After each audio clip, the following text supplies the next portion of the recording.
Hey guys, so we're going to be talking about affordable or budget, however you want to put it, firearms that would be decent for a self-protection type role. Notice I'm not saying that every single one of these firearms that we're going to be talking about are quote-unquote go-to-war guns, right? You're purposefully buying that gun expecting the worst situation. And yes, I'm standing on unsteady ground right now on the trailway that we just made going through our property. But anyways, a couple of things I wanted to add because I audited what I had recorded earlier, the tabletop, when I was talking about the different firearms.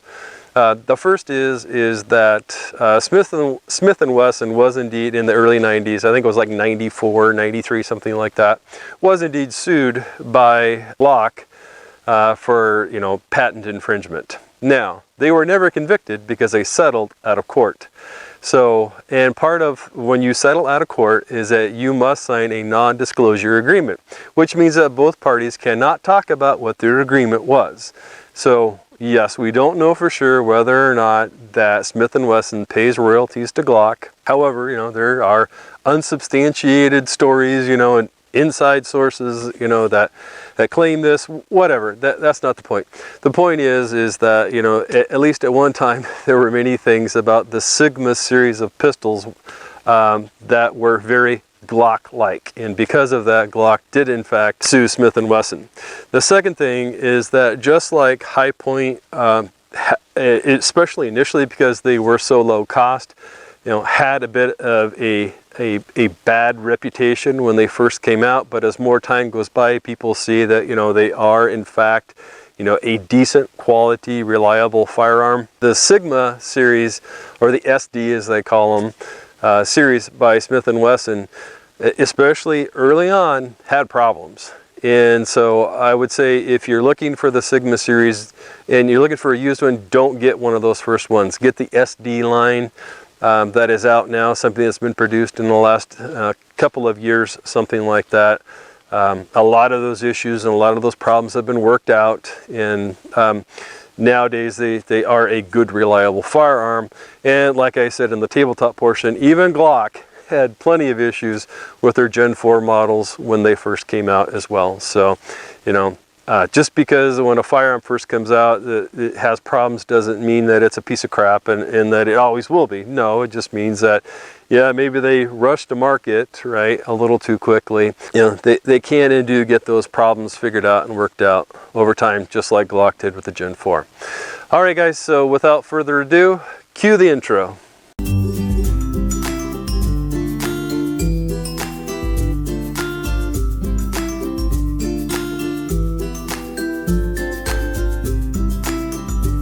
Hey guys, it's Fletch. Welcome back to OTH. If you are new to the world of firearms, please get competent professional training.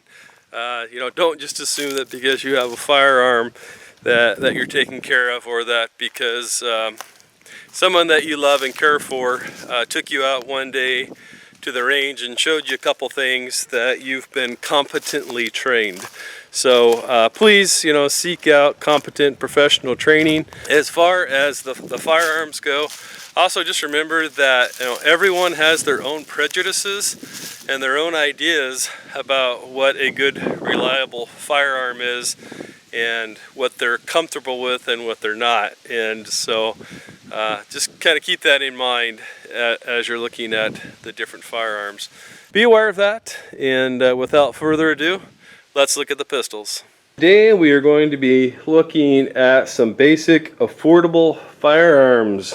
And so what we're looking at right now are 3 9mm pistols that are out there, and kind of in order of the least amount of investment to more. So starting here on the left, you're looking at, that's a High Point C9 9mm. In the middle here we have the Smith & Wesson Sigma SD line, and then to your right is the Glock Model 19. Again, they're all 9mm. Now, especially for those of you out there that may be newer to the world of firearms, which there are more and more people every year that are learning and discovering that having the ability to defend yourself is an extremely important thing. You know, it is a creator giving right. The government does not give that right to us.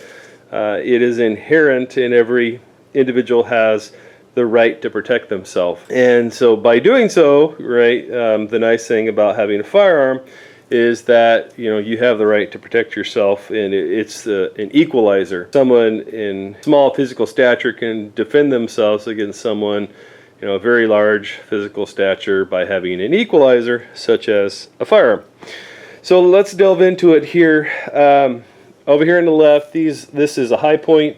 And guys, I'll put a link into the video somewhere about this time to a little rant that I did about high point firearms. And so if you're curious about that and you want to know if they're good or not because they are inexpensive, please go watch that. And it won't be the whole video, you know, I'll put a segment in there that deals just with that rant. But anyways, these high points you can get brand new for under $200. 170-ish type dollars, 180-ish, something like that. Obviously less if it's used, and lifetime warranty. In the middle here we have a Smith & Wesson, the Sigma series, and these are about $250, so about $100 more or thereabouts, and obviously less if you buy a used one as well. These also have a lifetime warranty. It's a Smith & Wesson. And then about another $100 more over here on the other side, we have a Glock 19. And as I'd say in order of reliability, Glock, Smith & Wesson, and the high point. Does this mean that this high point is a bad firearm? No, it doesn't. However, this high point is not a go-to-war gun, and that Glock is. If we had one to show you, we would add one more firearm over here on the right, and we'd have like a Sig Sauer, H&K, you know, Heckler and Koch, something like that, down on the other end, or you know, one of your high-end 45s like a Wilson Combat or something like that. Here are three decent choices for you. So let's talk about some of the differences between these weapons right off the bat. This 9mm. Most of them come stock with an 8-round magazine. You can get 10-round magazines for them. The one that's in this one is an 8.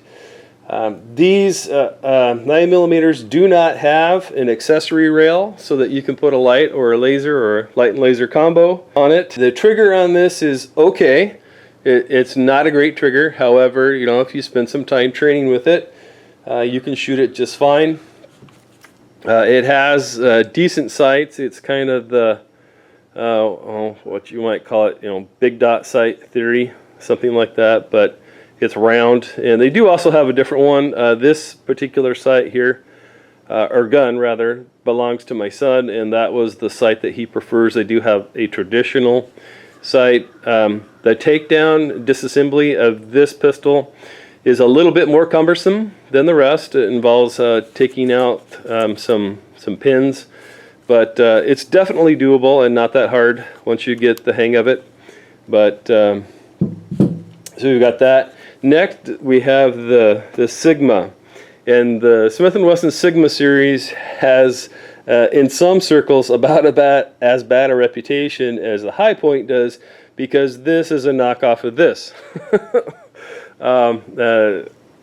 At one point in time, Smith & Wesson got sued because that is so much like that, but yet that can cost about half of that. So take it for whatever it's worth. This is a good high-quality firearm for a reasonable price.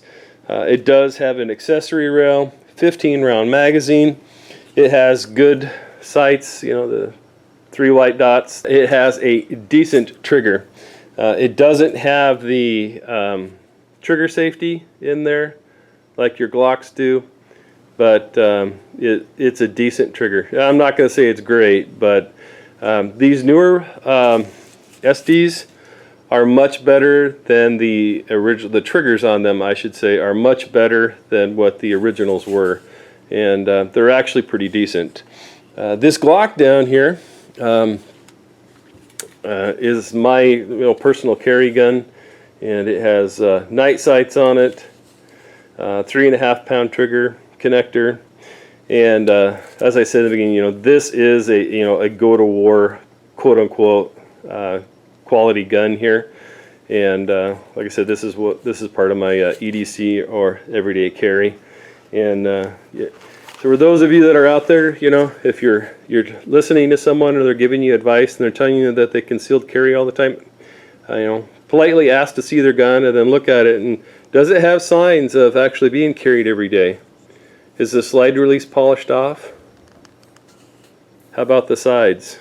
Where you get normal wear and tear for people that actually use their firearm?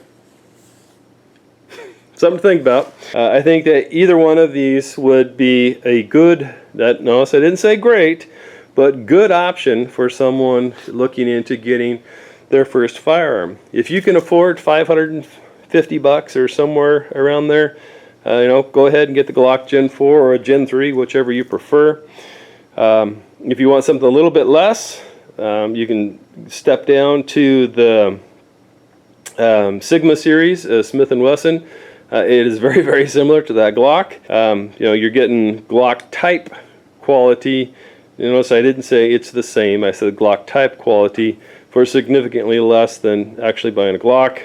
But this is a very good magazine, or excuse me, a very good gun, pistol. And then last but not least, the High Point. If this is all you can afford, this is a reliable firearm. However, if you can afford more, I would highly encourage you to invest more and buy, the best firearm that you can. So, as an example, over here, you'd have a used High Point, a new High Point, a used Sigma, a new Sigma, a used Glock Gen 4, a new Glock Gen 4, a used Sig Sauer, and a brand new Sig Sauer, something like that, in that order, and buy the best thing that you can afford. Now, having said that, a trap that a lot of people fall into is they just want to pinch pennies. And yes, as the old adage goes, quote unquote, your life is worth it. But at the same time, don't fall into the trap of thinking I need a $900 brand new Sig Sauer over here because this is what the guy at the gun store told me. But right now, I can afford this $170 High Point. You're better off to buy the $170 High Point so that you have something and you can actually protect yourself than you are to have nothing, saving your money waiting to buy a brand new Sig Sauer. Conversely, the opposite side of that is if you can afford to buy the brand new Sig Sauer, but you buy this, well, you can figure it out by my chuckle. We'll leave it at that. So, get the best firearm that you can afford. A couple other things that I can tell you about these firearms and the differences between them. The weak point in the High Point firearms always has been the magazines. The design of the magazine, the feed lips on them, at times they can get bent a little bit, and we can kind of look at one here. The feed lips right here, right where it comes out, it gets put into the fire or into the chamber.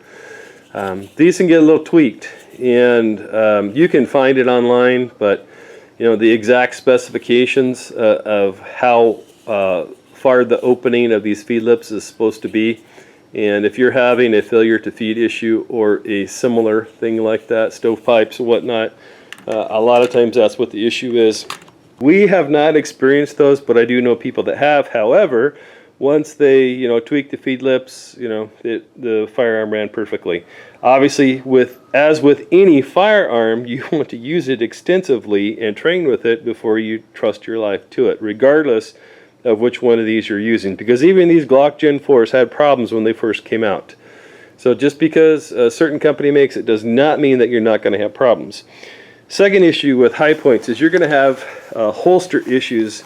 We've had this firearm in our family for quite some time, and the only holster that we could find for it at the time was this Crosman